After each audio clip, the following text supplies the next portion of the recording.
नमस्ते, आज मी बनवणार आहे राजमा। त्यासाठी ही राजमा घेतलेला आहे। मी आता ही भिजत घालणार आहे। राजमा भिजवलेला आहे, एकदम मस्त भिजलेला आहे। 4-5 तास झालेले आहेत। आता ह्याला मी कुकरला मारून घ्यायचा आहे।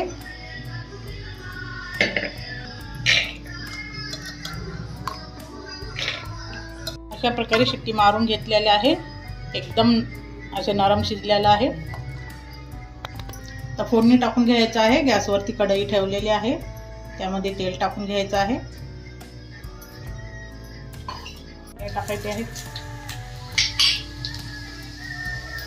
अख्ख्या 3 लाल मिरची टाकायची आहे। दालचिनी, लवंग, मिरे आहेत। जिरा टाकायचं आहे। गत्ता,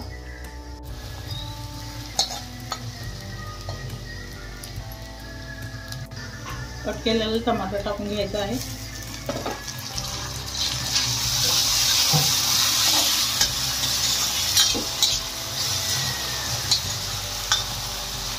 चम्मच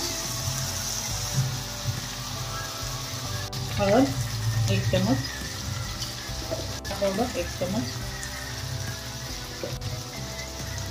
नमक, 1 चम्मच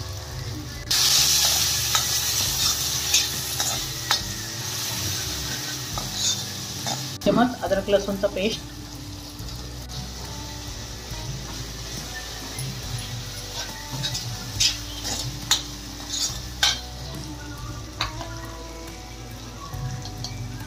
टाकून घ्यायचं आहे।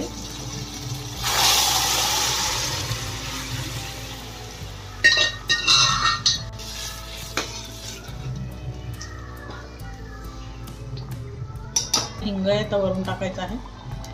5 मिनिट त्याला शिजवून घ्यायचं आहे।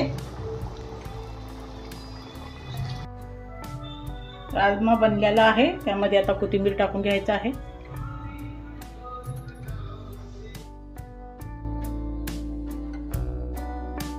राजमा राईस तयार आहे। आवडले असेल तर एक वेळेस नक्कीच करून पहा। लाईक करा, शेअर करा, कमेंट करा।